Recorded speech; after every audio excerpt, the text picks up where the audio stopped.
Take a look at this bag. You may not be able to guess just by looking at it, but this bag will set you back approximately $4,500.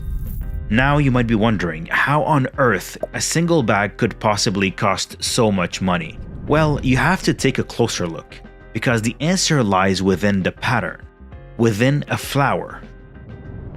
The story begins in a garden with a little boy named Christian. He would spend hours in this garden with his mother Madeline, sketching the likeness of the flowers. His full name, Christian Dior. He didn't know it during his hours spent in this garden, but one day he would become the most influential and sought-after designer in French haute couture. And his work would be rooted deeply in this garden and the villa where it resides. But to fully understand, we need to dig deeper. Christian's father, Alexandre Louis Maurice Dior, owned a very successful fertilizer manufacturing company that allowed for the family's lavish lifestyle. Christian's early years were spent living in a villa in the north of France in Granville, Normandy. The villa had a soft pink exterior and a try-on gray gravel front lane. Two colors which remained embedded in the future designer's mind. Though most importantly, it was the home of him and his mother's sanctuary. The home sat on a cliffside overlooking the ocean, and would be the subject of harsh sea winds and weather. But on the side of the villa sat the garden, with pergolas and hedges that acted as walls, shielding itself and the home from the elements. To Christian, it was an oasis, an Eden. And it's there that he spent hours cultivating a passion for all things flowering. His favorite?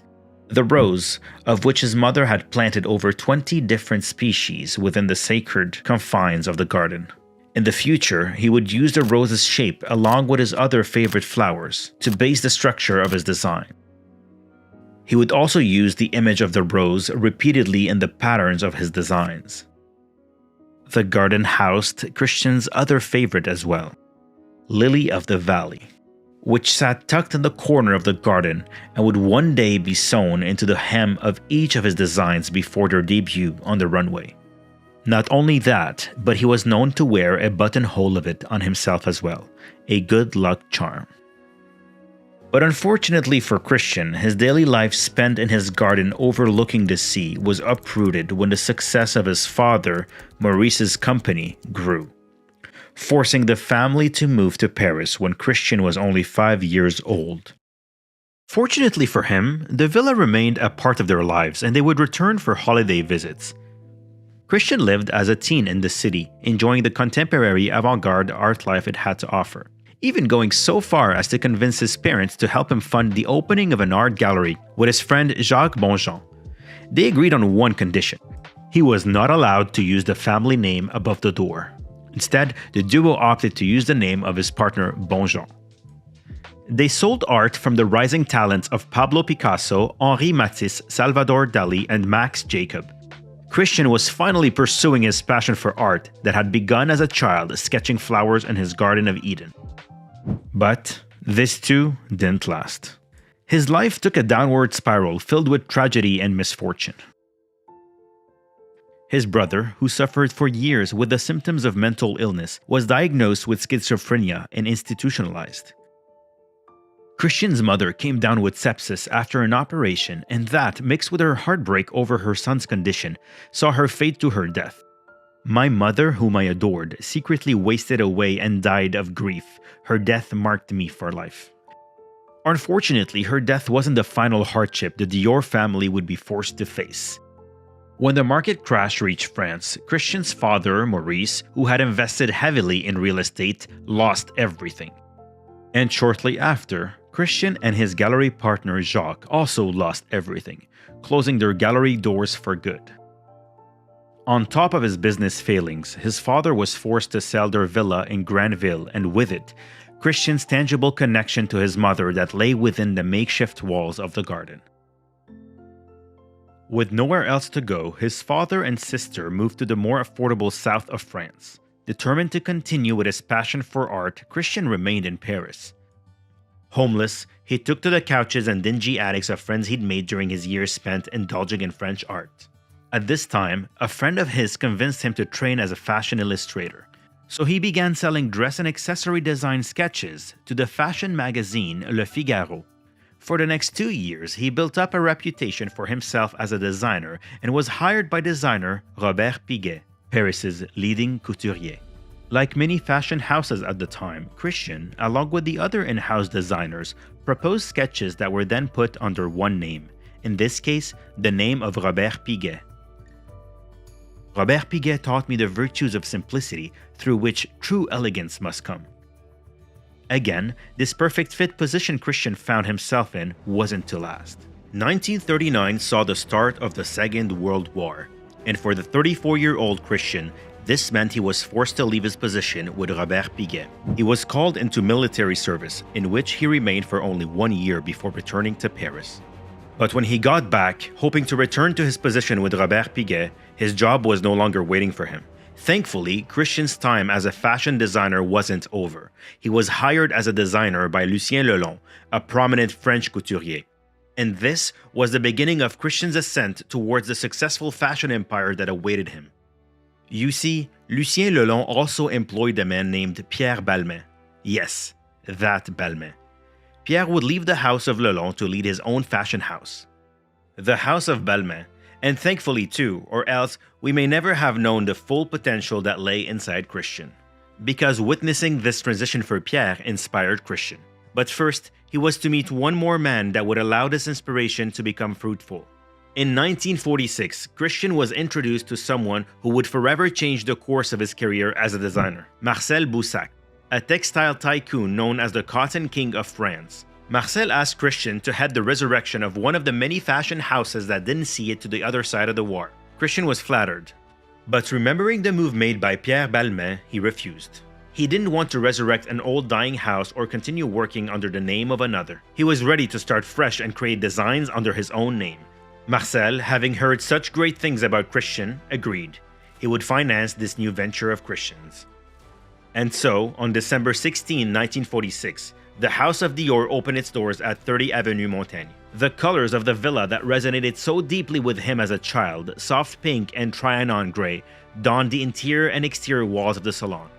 Nearly 2 months later, on February 12, 1947, at precisely 10:30 in the morning, Christian debuted his inaugural 90-piece collection to a packed house. He filled the rooms with fresh bouquets of his favorites, along with his first fragrance, Miss Dior, something he created as an homage to his younger sister, Catherine. He named his debut collection Corolle, which, translated, means the petals of a flower, because with it, Christian had one clear objective: to make women happier and more beautiful. And to Christian, what held more beauty than a flower? After women, flowers are the most lovely thing God has given the world.